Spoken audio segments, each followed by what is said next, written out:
The team soon recovered a rusty piece of metal, badly corroded, but clearly a gun part. Wittenberger sent it to the FBI lab for testing. FBI examiners determined the part was a trigger mechanism from an AR-7 rifle. A gun that's easy to disassemble into small pieces for transport or disposal, which seemed exactly what the killer had done. He had also taken another step to distance himself from the weapon. He'd very carefully drilled out the serial number. Often, a trained examiner can piece these numbers back together, but this killer had erased them for good.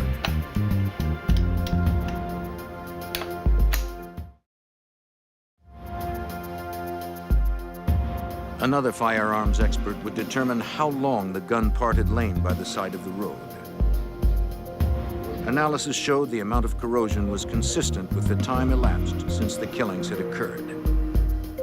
So this was likely the murder weapon.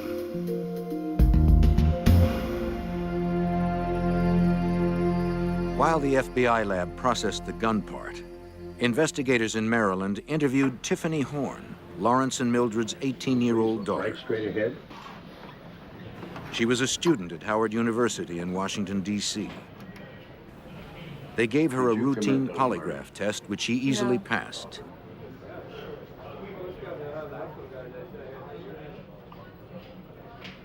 Did you commit those murders? No. Later that day, Tiffany would talk with Detective Wittenberger, revealing 3 key clues. The first was something that had happened in the summer of 1992. Her father had called, asking her to videotape the outside of her mother's house for him, along with Trevor's room. The idea was so bizarre, she'd only taped Trevor and his nurse, with Trevor in his bed, attached to his respirator. Tiffany gave the tape to her father. Now Wittenberger and the FBI wondered if Horn wanted someone to know the layout of the house. Then, on March 1st, 2 days before the murders, Horn had called her again. He wanted to know where his younger daughter, Tamiel, would be for the next few days.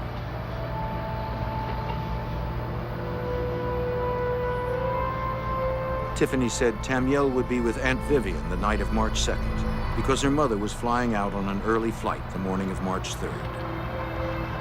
It made investigators suspect that Horn had known when the murders would occur.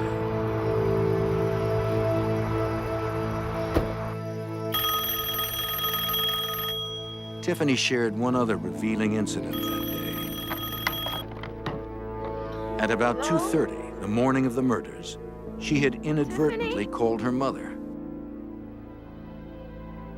What time? Tiffany had hit the wrong speed dial key on her phone. She'd meant to call her boyfriend. She apologized and hung up. The timing of the call helped investigators estimate the timing of the murders, along with another observation. Trevor's round-the-clock nurses made entries every hour in a logbook near his bed. Based on that, the 2:30 phone call, the 2 o'clock entry in the nurse's log, and there not being a 3 o'clock entry, and the autopsy findings, I think we pretty much based the time of death as being around between 2:30, 3 o'clock in the morning. On March 11th, about a week after the murders, Wittenberger and his partner flew to L.A. Police officer, search warrant! With the assistance of the Los Angeles Police Department, they carried a probable cause affidavit to search Horn's apartment.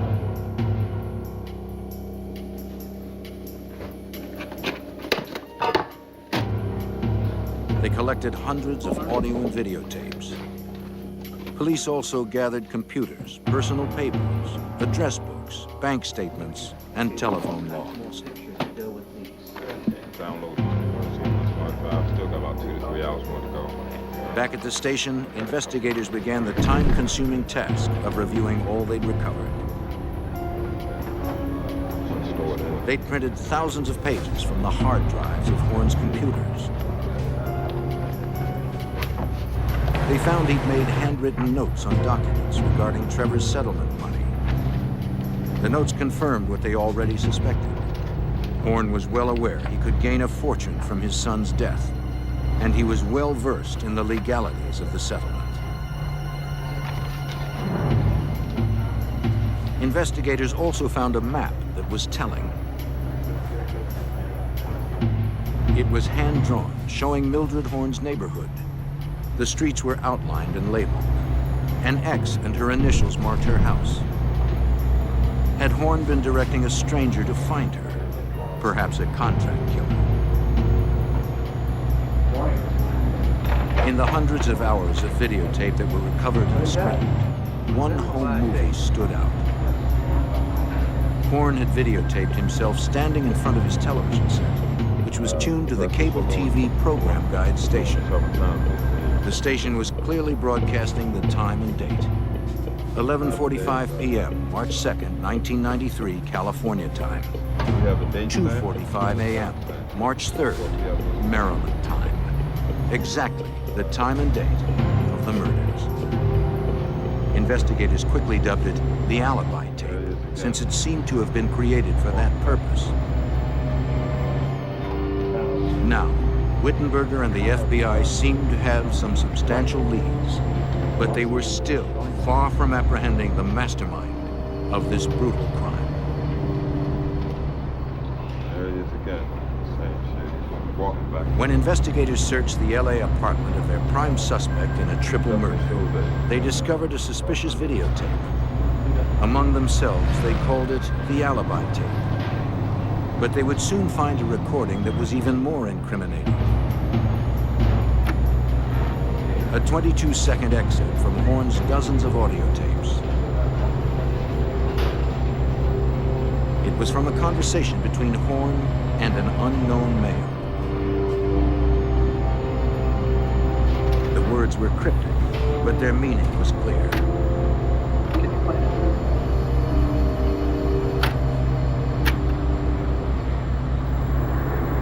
I gave a talk? No. Okay. All right, so I'm sitting there. Can you, Take a picture. I can take a picture of him, right facing there, but I couldn't, the noise, you understand what I'm saying? I wasn't able to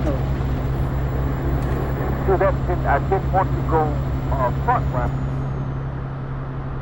After listening to that, we felt Mr. Horn probably was in Los Angeles at the time. We also felt after listening to that conversation that this was probably the individual that committed these homicides making that phone call. With the help of the FBI, investigators subpoenaed telephone records from AT&T for all the calls placed to Lawrence Horn's residence from a week before the murders to a week after.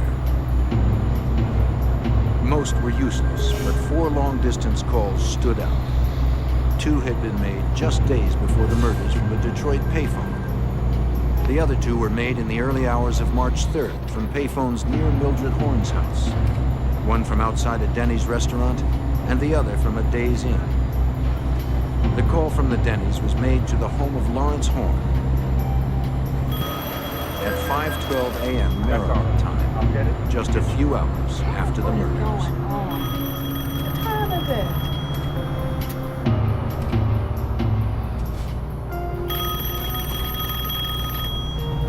Was it the cryptic 22-second conversation? Yeah. And who had made the call?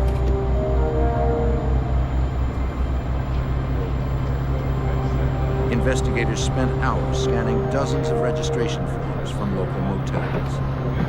A check of the hotels and the motels in the area, a few miles circumference of the murder scene, turned up an individual checking in approximately midnight the day these murders were committed to the Days Inn using a Michigan driver's license in the name of James Edward Perry.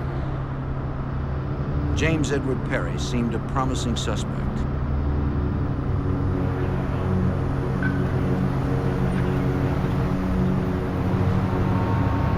With Lawrence Horn's roots in Detroit's music industry and the Detroit call in his telephone records, perhaps there was a connection. Background checks revealed he'd served about 10 years' time for shooting a Michigan State trooper after an attempted bank robbery in the early 1970s. Now he was a minister. He claimed he would be able to pick lottery numbers for people. People could call him for his advice. He had business cards and flyers that he would hand out, that he was, like I say, a minister. I believe he called himself on some of these things Apostle James. As investigators learned more about Perry, Wittenberger had picked up another trail. In Lawrence Horn's telephone records, he'd noticed some calls had been made on a calling card. What do you want? He subpoenaed the records. The name on the card was Camilla McKinney. FBI agents appeared at Camilla's address. Instead, they found Marcia Webb. It turned out she was Lawrence Horn's cousin. Oh, no. She said Horn had asked her to get the card, claiming he needed it for Told business. me to get a card. She'd made up the name McKinney. She thought her past payment problems might keep her from getting a card. The calling card records revealed a complex web of phone calls. They began almost a year before the murders and continued for several months after. We examined the records for that calling card account and saw that there were numerous calls throughout 1992 and 1993 from payphones in Los Angeles. Payphones that we plotted out on a street grid, primarily within walking distance of Lawrence Horn's house, that went directly to James Perry's house in Detroit. And likewise, there were numerous calls from 1992 to 1993 of payphones throughout Detroit, primarily on the east side of Detroit, which is where James Perry lived, to Lawrence Horn's house. And we figured Perry was looking for the rest of his payment. And we surmised that Horn was waiting for his windfall from his son's estate. But if it seemed investigators had finally hit the jackpot, the prize remained just out of their grasp. Connecting suspects to calls required painstaking detective work, logging the time and phone number where each call was made and received, then attempting to place the suspects accordingly. Horn and Perry had covered their tracks with many layers of deception. Investigators were beginning to bog down, and their frustration was starting to show. It starts out at an extremely fast pace. Everything's hot and heavy, very high-profile murder case. Everything, like I say, is rocking and rolling very quickly. Then, all of a sudden, the skids are put on. The investigation starts to slow down because now we've almost shifted gears and now going into a documentation that turns into almost a paper trail case. But Wittenberger and the FBI stayed on the trail like bloodhounds. And in late September of 1993, they closed in on James Perry. They began a 24-hour-a-day, 7-day-a-week surveillance. We had the Michigan State Police and the FBI. Both agencies agreed to put him under surveillance in a cooperative effort. It was during a week in September that we saw that James Perry hung out with a particular individual. We didn't know who he was until we checked the tag of his car. This guy named Thomas Turner. A background check showed the 52-year-old Turner was a trucker by trade. More significantly, he was another of Lawrence Horn's cousins. He was also fast friends with Perry. The two had met in prison 13 years before, when Perry was serving time for the state trooper shooting incident and Turner for robbing a bank. Identifying Turner would prove an important break in the case. But for now, investigators were hoping for something more immediate. Wittenberger and an agent did what investigators call tickling the wires. They paid Perry a visit, thinking Perry would then contact Horn and start talking. The investigators only talked briefly with Perry, but he admitted he was in Maryland on March 3rd, though he claimed it was for business and that he knew nothing about the murders.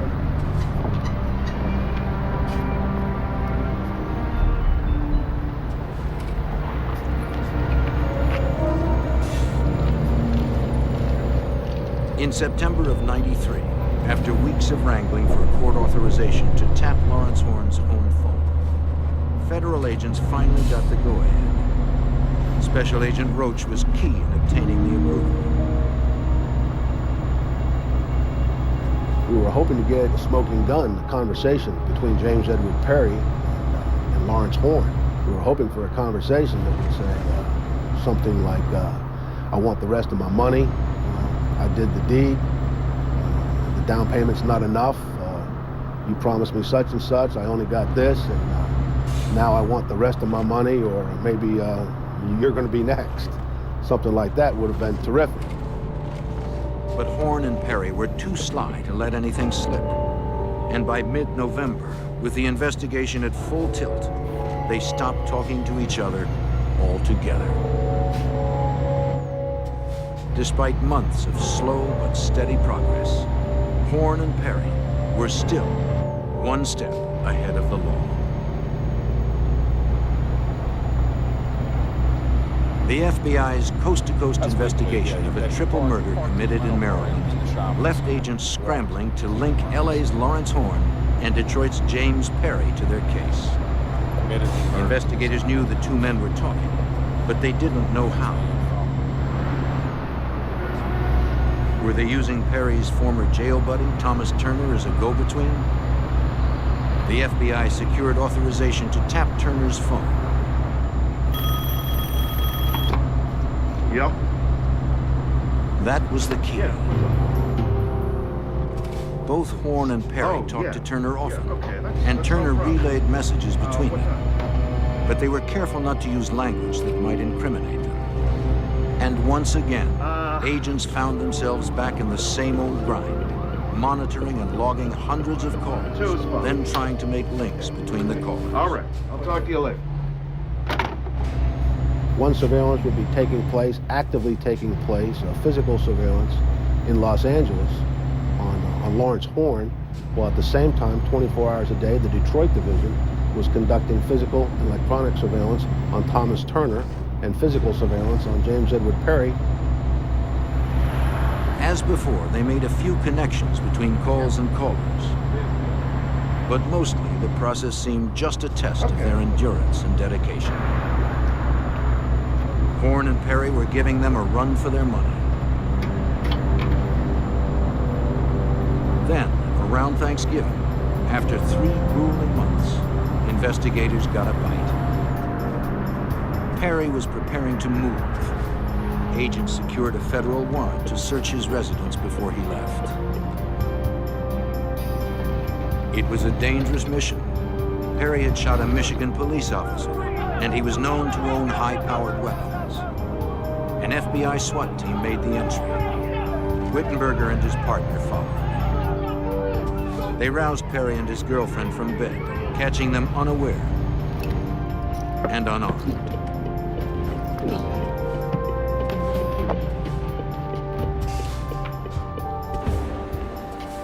Then they began to search the house. Police collected videotapes, bank statements, and other documents. Much of what they found seemed strangely out of place in the home of a so-called minister.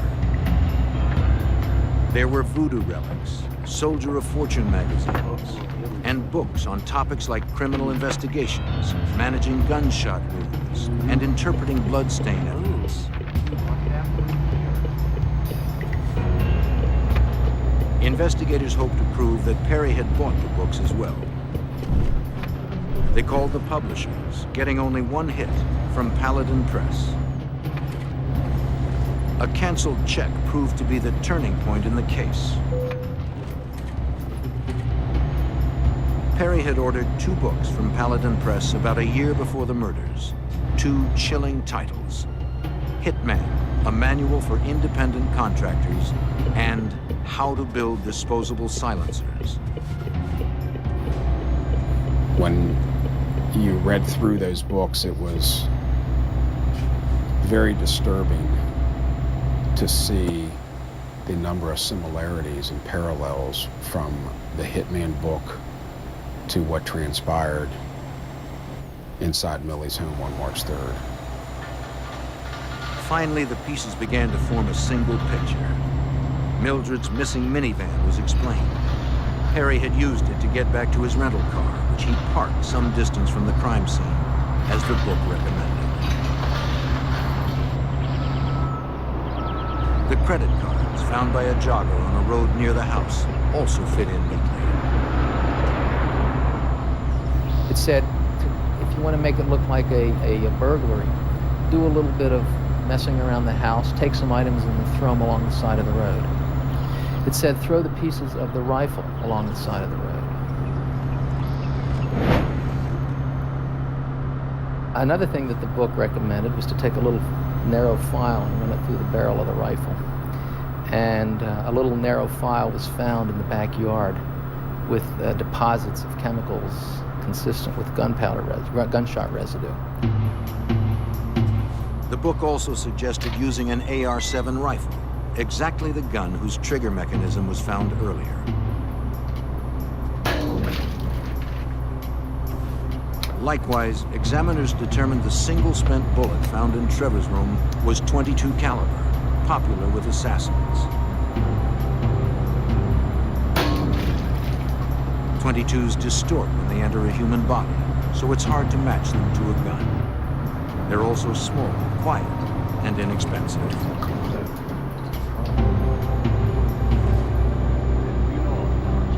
In January of 1994, there was another big break in the case. After months of pressure from Wittenberger, a grand jury subpoena finally brought in Thomas Turner. He agreed to talk in exchange for immunity. 1992. Could have. In a deposition for a Maryland grand jury, Turner said his cousin, Lawrence Horn, had come for a visit in May of 1992, 5 months before the murders. Though Turner hadn't seen him in 20 years, Horn immediately complained of trouble with his ex-wife Mildred. Turner gave him the name of James Perry. Yes, I'm sure. That's all Turner would say, though Wittenberger believed he knew much more. Fortunately, he'd said enough. At that point, because of what we had learned from Thomas Turner and what we had learned from the Hitman book and the wiretaps, we felt we were in a position to establish a conspiracy, to establish that James Perry had in fact carried out the killings. That summer, Wittenberger struck. On July 19, 1994, he arrested Horn at his Los Angeles apartment without incident. Wittenberger would question him for 45 minutes at the police station, but Horn refused to talk about the crime.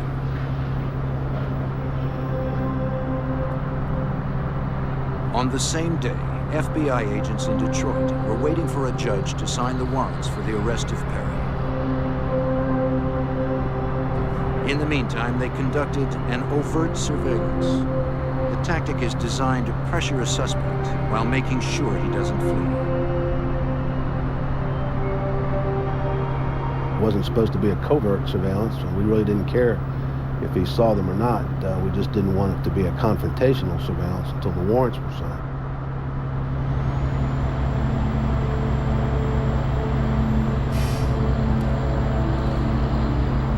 Once the warrants were finalized, agents could arrest Perry. Until then, they would follow him in the open, knowing he knew they were there. They would keep him in sight at all times.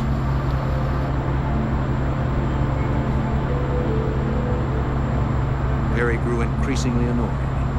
The FBI didn't let up. It seemed Perry wondered what the FBI was trying to do, though he seemed more irritated than concerned.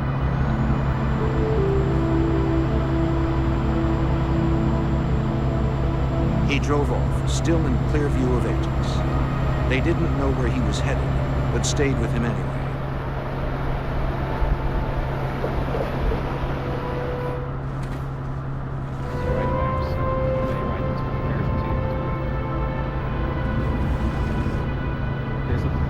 watching. He stopped to pick up a friend.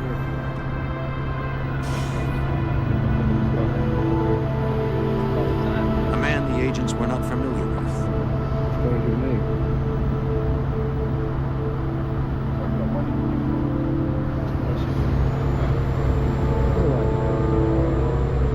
The two drove off in Perry's car, with the tail close behind. Well, let's give him something to play with. Stay around.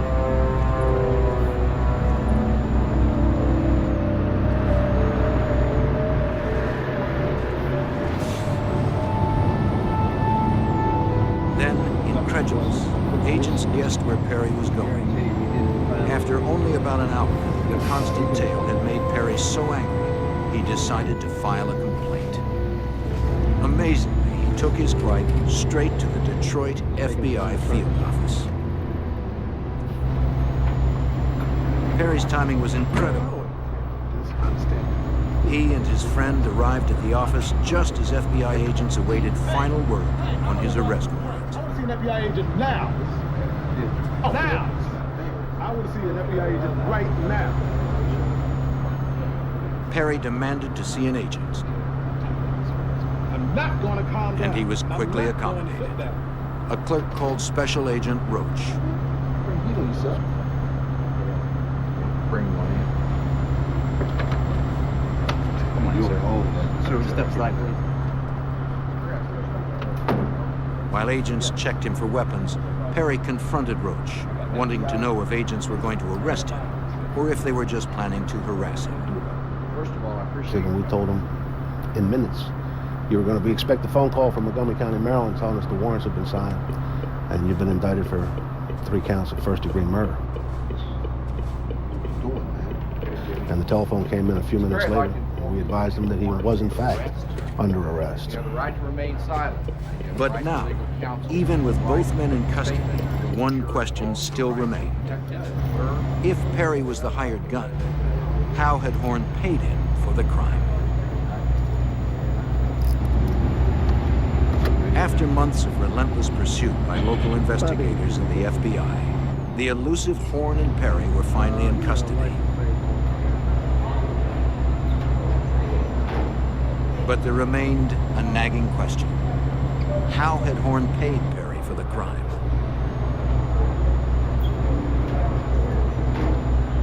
The answer came 2 months later, only as a result of still more dogged detective work. As we were reviewing the results of the search on James Perry's house, we noticed this photograph that in essence showed various cassette tapes that James Perry had.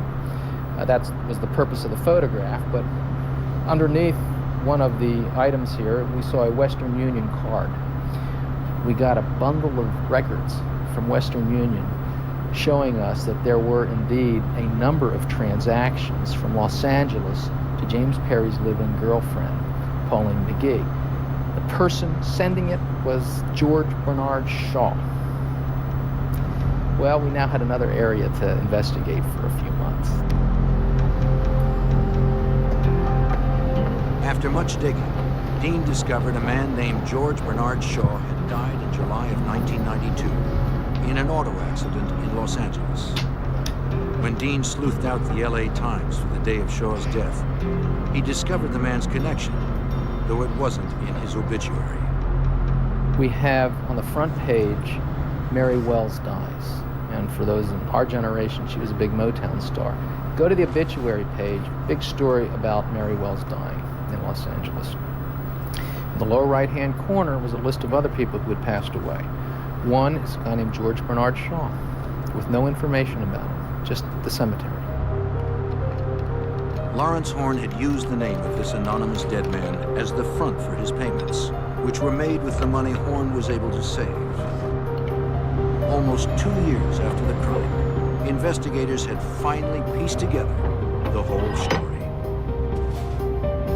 It had been a cold and calculated murder for hire that took more than a year to plan. James Perry had followed the instructions in the Hitman book almost to a T. Perry had bought an AR-7 rifle and drilled out the serial number as the book suggested.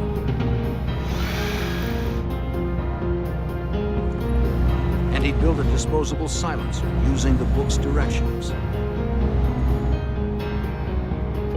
He'd carefully cut the parts and assembled it. He also packed a bag of supplies, a brown mechanic suit so he could walk through Mildred's neighborhood looking like a repairman, and latex gloves so he'd leave no fingerprints. In the months before the crime, he and Horn had talked often, discussing each detail. At Perry's request, Horn had sent him a map of Mildred's neighborhood and a video of Trevor's room. Horn had chosen a date when Tamiel would be out of the house, his only show of mercy in this heinous crime. On the appointed day, Perry had driven a car rented by Turner from Detroit. He checked into a motel near Mildred's house in Maryland. Perry had paid cash, as the book recommended, hoping the motel wouldn't require an ID. I have to see some ID. Paying cash. I need to see. But it did. It's possible. Without his Xerox driver's license, police might never have cracked the case. We couldn't believe that he did something that dumb, that put him in Silver Spring, Maryland, on the date and the time of the murders. Then, he'd driven his rental car to a shopping center near Mildred's house and walked from there, following Horn's hand-drawn map.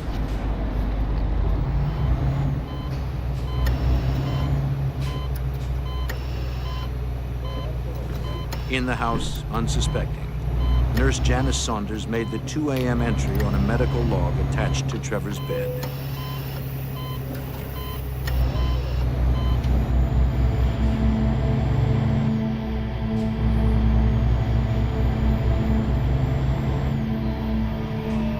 Perry approached the French doors at the back of the house, as planned.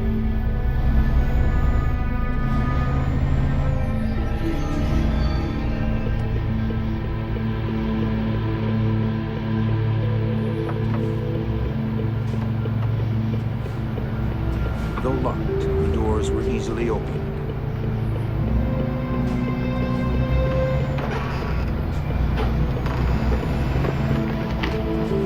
He entered, barely making a sound.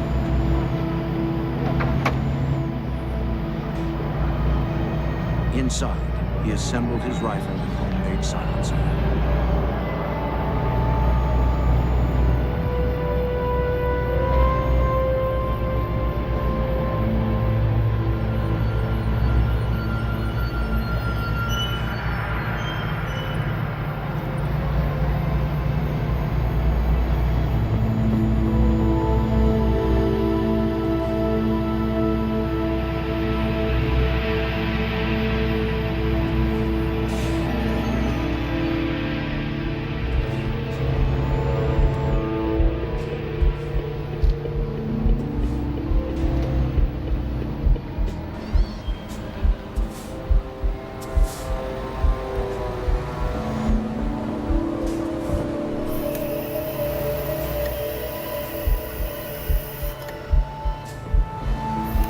He likely took Saunders completely by surprise.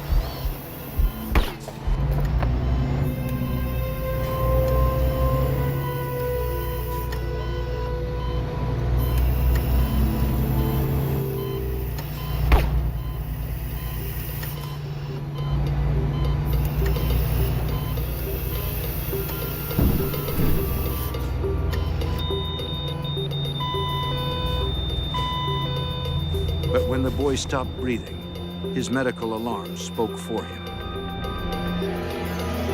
Upstairs, his mother awoke.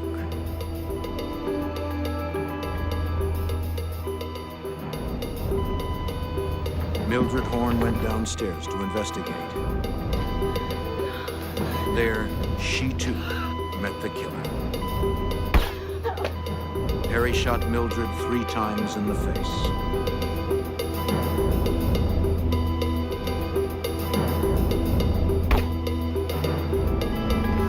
Then Perry roughed up the house a little to make it look like a robbery gone bad. As the book instructed, he took Mildred's credit cards. But it seems the persistent beeping of the medical alarm unnerved even this calculating killer. He stuck to the manual instructions. On his way out, he quickly bored out the gun barrel, using the metal file to foil ballistics tests as the book instructed. For a quick escape, he took Mildred's minivan back to where his rental car was parked. On the way, he'd scattered Mildred's credit cards and the gun parts, though only the trigger mechanism was found. All right, so I mean, I'm sitting there. Can you, Take a picture. I can take a picture of him, right facing there, but I couldn't. The noise, you understand what I'm saying? I wasn't able to do that. I didn't want to go frontwise. It was a case that had to be put together by really an exhaustive search of every clue possible, every clue imaginable. And we literally spent 1.5 years, 2 years doing nothing but working on this case. In September of 1995, 2.5 years after the murders, James Perry was brought to trial in Maryland. Bob Dean served as special prosecutor because of his intimate knowledge of the case. Perry received life for conspiracy and 3 death sentences for the murders. Those death sentences were later commuted to life. Perry has no chance for parole. He has never admitted to committing the crime. Lawrence Horn's trial began that April in a packed Maryland courtroom. He faced the same charges as Perry, so much of the same evidence was used. Bob Dean again served as special prosecutor. After a 5-week trial, the jury found Horn guilty on all counts. He showed no emotion, and like Perry, he never confessed to the crime. On May 13th, Horn received 3 life sentences without parole. He appealed once and was denied.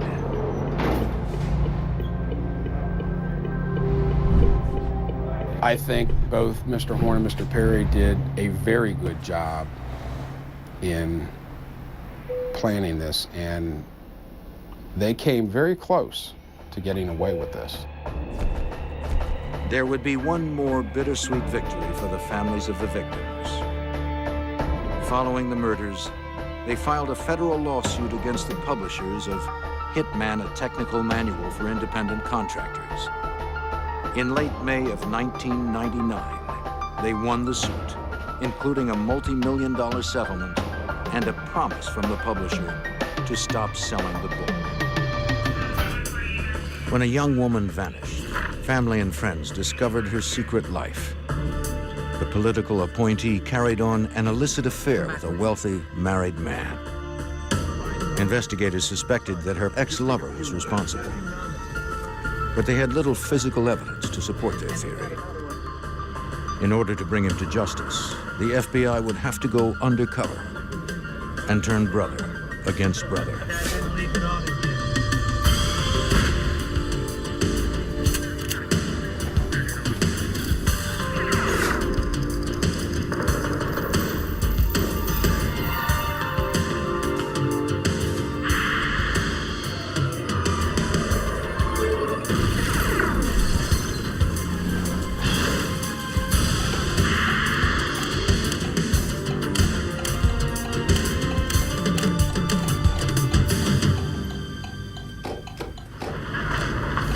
Responsibility as well as a privilege.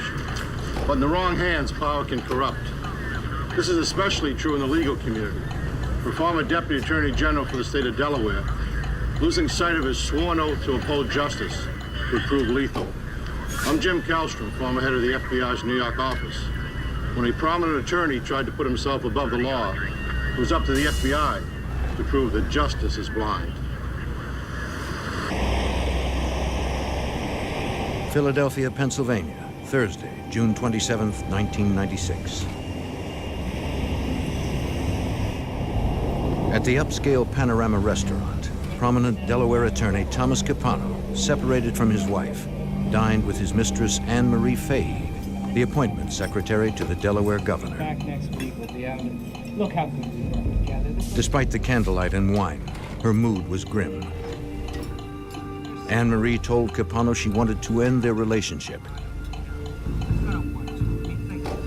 Capano was furious with her decision.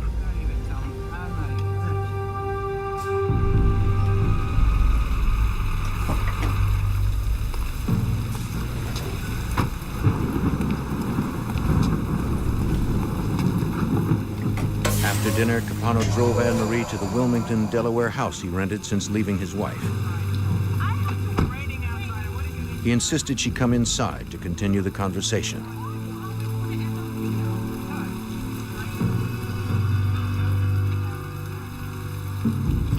He didn't want their affair to end.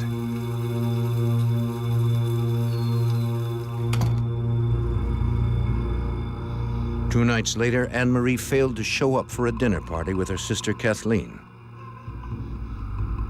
Concerned, Kathleen arranged to meet the Delaware State Police at Anne Marie's flat. She explained that no one had heard from the governor's secretary since Thursday. They found unpacked perishable groceries on the kitchen counter. Kathleen called Michael Scanlon, a successful banker and Anne Marie's close friend, to see if he had seen her. He was supposed to pick her up for the dinner party, but Anne Marie never returned his calls. This is out of character for her? Niece has everything always put in its place. I just don't understand. Anne Marie's family knew her to be neat and orderly, yet her apartment was in disarray. Shoes littered the bedroom floor alongside her purse. An expensive pantsuit remained in its gift box. No, not at all. A detective searched the purse. He found her wallet and ID, though her keys were missing. Detective Robert Donovan of the Wilmington Police was called to the scene and believed that Anne Marie hadn't left the apartment on her own. From the information that they're providing, they said she's not the type of person to leave, go walking around the neighborhood, or to go somewhere without letting somebody know where she's at. Number one, typical with a female, when she goes somewhere, she takes her pocketbook, wallet, identification, something. In the bedroom, Kathleen found a packet of letters from a man named Thomas Capano. They professed his love for her. Kathleen and Scanlon were perplexed. Anne Marie had never even mentioned Capano.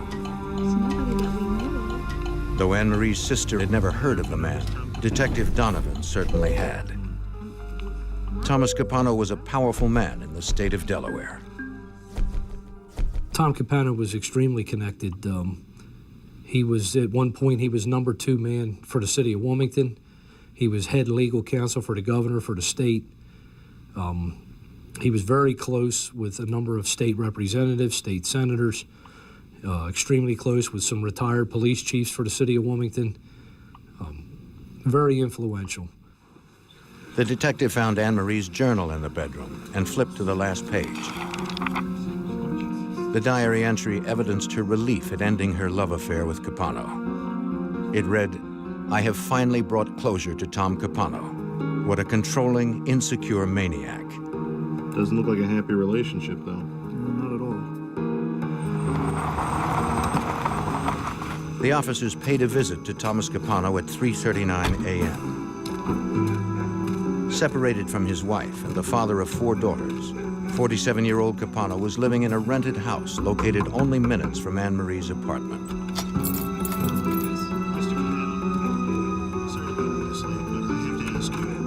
Capano confirmed that he had a relationship with Anne Marie, but claimed that it was long over. According to him, the couple had parted as friends. He told the detectives that he had dinner with her on Thursday night in Philadelphia. Afterwards, he brought her back to his house briefly to give her a gift and some groceries she needed. Then he took her home. When asked, Capano claimed he had not seen Anne Marie since, nor was he surprised that she was missing.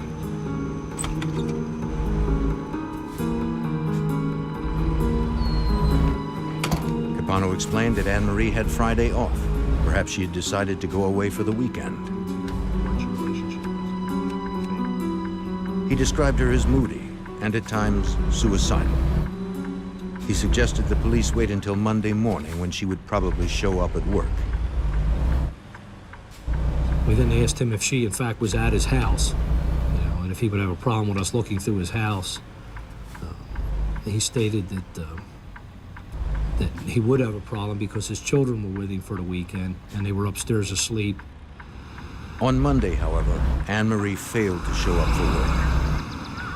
Investigators returned to her apartment building and talked to her downstairs neighbor.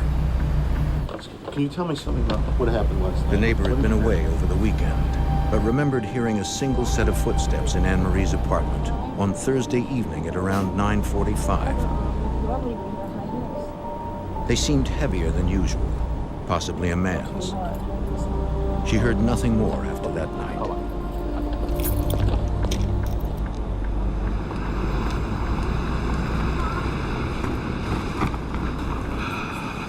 State and local investigators checked Anne Marie's bank and credit card accounts and found no activity after June 28th. Friends and relatives reported they had not seen or heard from her since that day. All right, here. Apparently, Thomas Capano was the last person to have seen Anne Marie Fahey. Take him up to the Panorama restaurant in Philadelphia. See if you can find Investigators someone traveled across the Delaware border to Pennsylvania to corroborate Capano's story.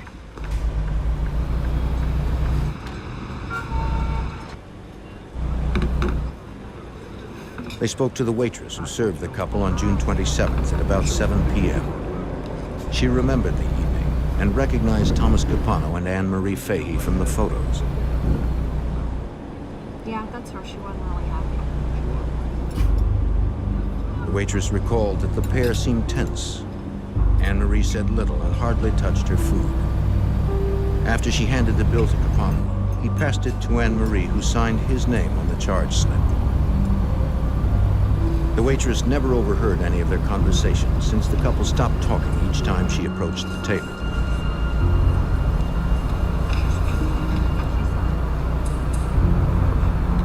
Investigators met with several of Anne Marie's close friends who described an illicit affair that had begun almost 3 years earlier. In 1993, 27-year-old Anne Marie Fahey met Thomas Capano in the governor's office. No, Tom Capano. Despite her high-profile job, she was impressed by the powerful lawyer and flattered when she caught his eye.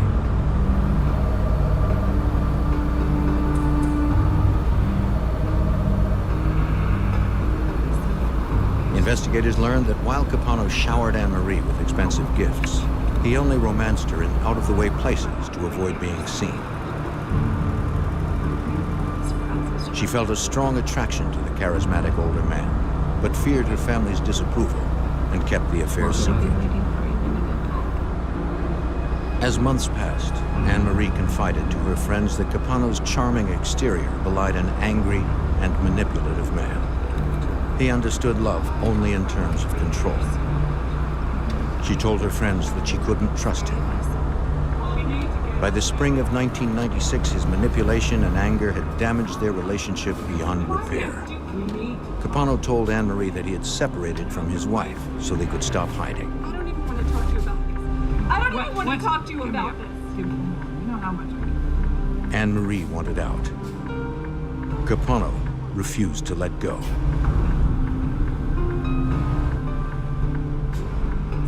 Detectives learned that shortly before Anne Marie disappeared, she began seeing Michael Scanlon, who she found caring and stable.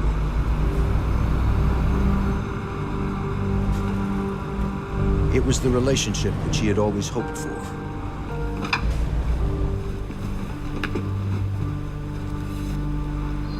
The prospect of a marriage proposal seemed promising. Thomas Capano continued to pursue her. Anne Marie told friends that Capano was stalking her. She was scared and wanted him out of her life. Capano refused to accept the rejection. Tom Capano had never been told no before. He thought that he could control everything in his life and everything in everybody else's life. Finally, somebody, Anne Marie Fahey, stood up to him and told him, no, I've had enough. And Tom couldn't handle it. The Fahey family posted a $10,000 reward for information relating to Anne Marie's disappearance. Over the 4th of July weekend, hundreds of concerned citizens helped police conduct a massive search at the local park where Anne Marie often jogged. The governor himself joined in the hunt. Thank you for everybody who knows and loves Anne Marie. They found no trace of the missing secretary. The case became a federal investigation since Anne Marie, a resident of Delaware, was last seen in Pennsylvania. Special Agent Eric Alpert of the FBI's Wilmington field office offered his help. I contacted Robert Donovan, asked him if we could be of any assistance. He said we could. At that point, we pulled telephone records and credit card records. With the help of the U.S. Attorney, Alpert secured credit card statements and phone records belonging to Thomas Capano and Anne Marie Fahey.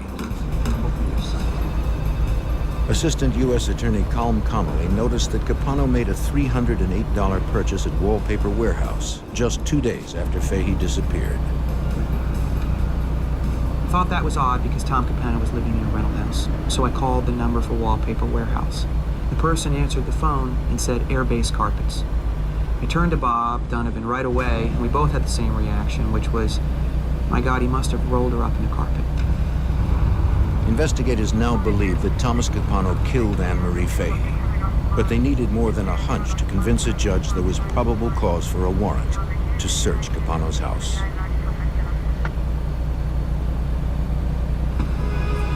In July of 1996, agents and local detectives focused on attorney Thomas Capano, who they suspected was responsible for the murder of his former mistress, Anne Marie Fahey.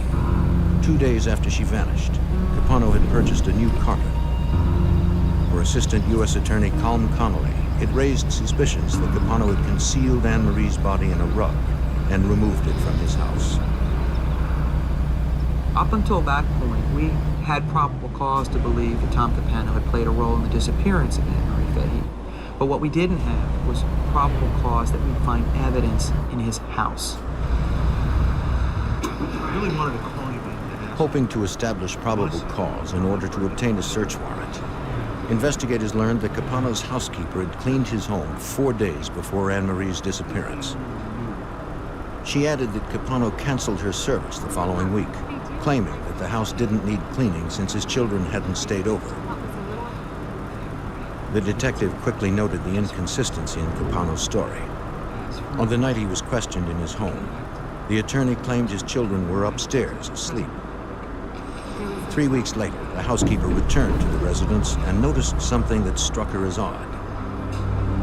The love seat and carpet from the living room were gone. In their place sat 2 chairs and a brand new carpet. This simple observation gave Assistant U.S. Attorney Colm Connolly all he needed to move forward.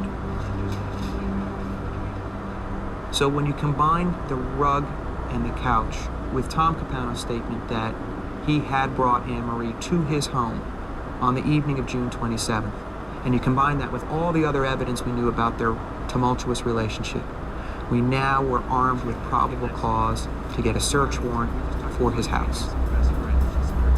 Connolly and FBI agent Eric Alpert prepared an airtight 37-page search warrant for Thomas Capano's Wilmington home, serving it on July 31st, 1996. Detective Robert Donovan didn't know what they'd find, but they knew where to look. We searched the entire residence, but we took special attention to this room, the great room area, because we believed that Anne Marie Fahey was murdered in that room. The team found the 2 chairs and new carpet described by the housekeeper. They moved them to see what might be hidden underneath. Hey, be careful with the furniture. Okay, you don't have to destroy them. The floor was clean. On the baseboard nearby, agents found something promising. Barely visible to the untrained eye, they saw 2 brown spots that appeared to be dried blood. Agents retrieved samples by swabbing the area with a mild saline solution. Investigators hoped the FBI lab in Washington, D.C. could provide stronger forensic evidence from the samples. For DNA lab examiner Alan Giusti, testing the recovered material presented a challenge. The items themselves are not very large. The stains were actually fairly small. And because of that, we have to be careful because our test will consume part of a stain to test to determine if it's blood.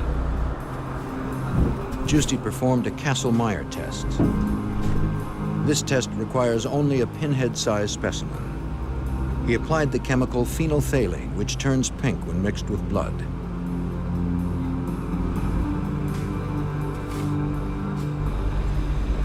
The test worked. For Agent Eric Alpert and the team, the discovery was important. This is very significant because at this point we had no murder weapon and had no other physical evidence in the case, so finding blood was very important to us. We needed to find whose blood that was and whether it matched Anne Marie Fahey's blood. It was impossible to determine whether the blood belonged to Anne Marie without DNA samples from her or her parents. Samples from her siblings would be too disparate to provide solid results. Unfortunately, Anne Marie's parents were deceased. Anne Marie's brothers and sisters provided investigators with a possible lead. A check of the missing woman's calendar book revealed that she had given blood a month before she disappeared. Agents went to the blood bank to subpoena the sample. It was too late. Her blood had been reduced to plasma and shipped overseas. There was only a slim chance it could be retrieved. Worse yet, DNA-rich red and white blood cells had been removed, and extracting DNA from plasma alone is next to impossible. As the investigation slowly moved forward, Thomas Capano continued to live a life of ease.